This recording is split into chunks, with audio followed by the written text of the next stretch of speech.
Hey, it's NPR's Book of the Day. I'm Andrew Limbaum. I know it's been done plenty of times, but still, the idea of co-writing a novel seems so foreign to me. It's just ingrained in my head that novel writing is a solitary art and only your editor and I guess your agent can bug you while you're doing it. But of course, that's not true. Today's book is titled Of White Ashes, and it's co-written by Constance Hays Matsumoto and her husband Kent Matsumoto. And it's a romance between two Japanese Americans during the U.S. internment.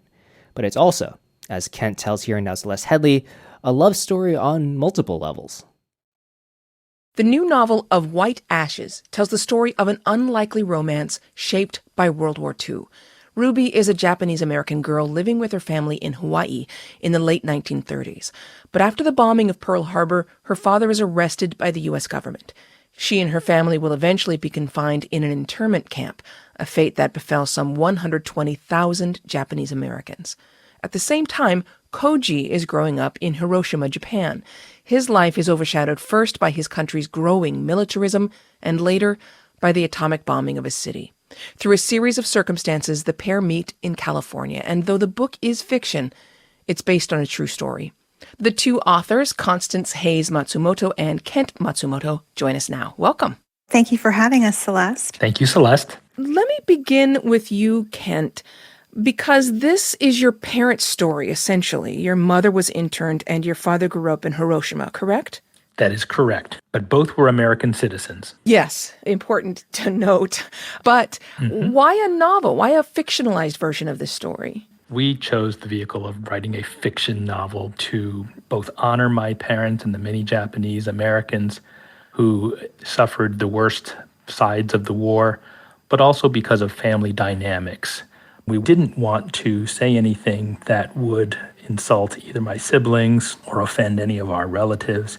And fiction allows us to create scenes and to create a story that will invite people to read and learn more about each character.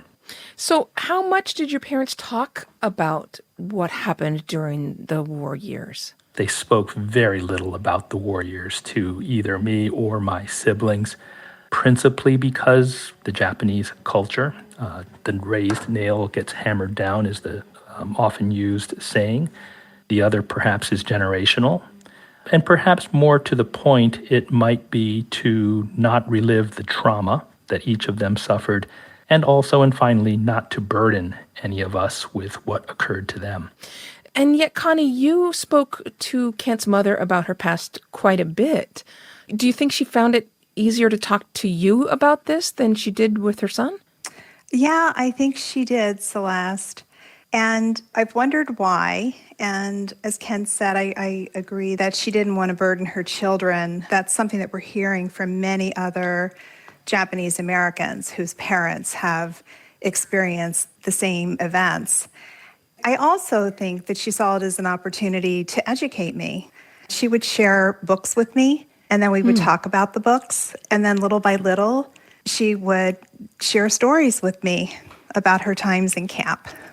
It sounds like this was a learning process for you. And I've read comments from a lot of the readers of the book who also say there were so many things about this period in our history, and especially about the internment camps, that they'd never learned, let alone gotten such a detailed view of it. Looking back on that age of the internment camps and what happened to so many Japanese Americans, how has your view of that changed? When we began the process, it was a story. It was something that happened years ago. And it was through the research. We've read over 120 books or viewed films. We talked with people that knew them. Yeah. And Kent's mom, bless her, she wrote things down. And it was about 5 years before she passed. She presented Kent and his brother and sister with a binder, complete with family history.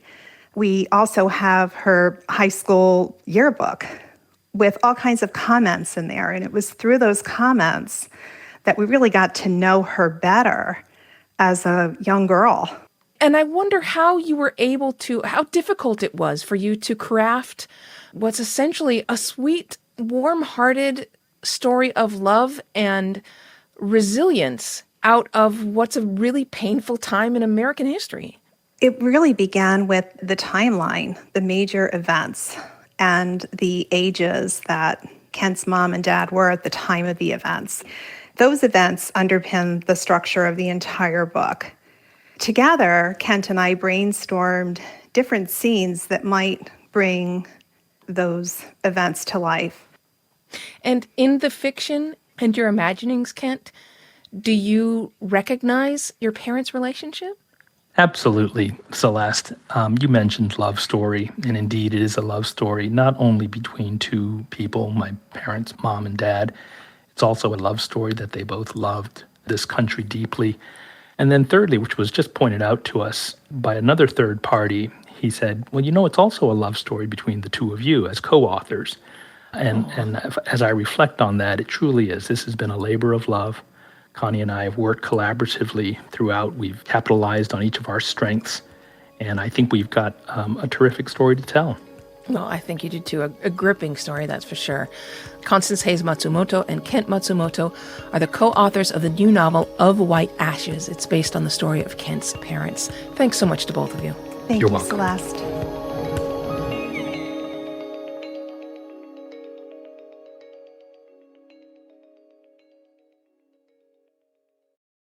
There's a lot in the news these days, and sometimes the headlines just aren't enough.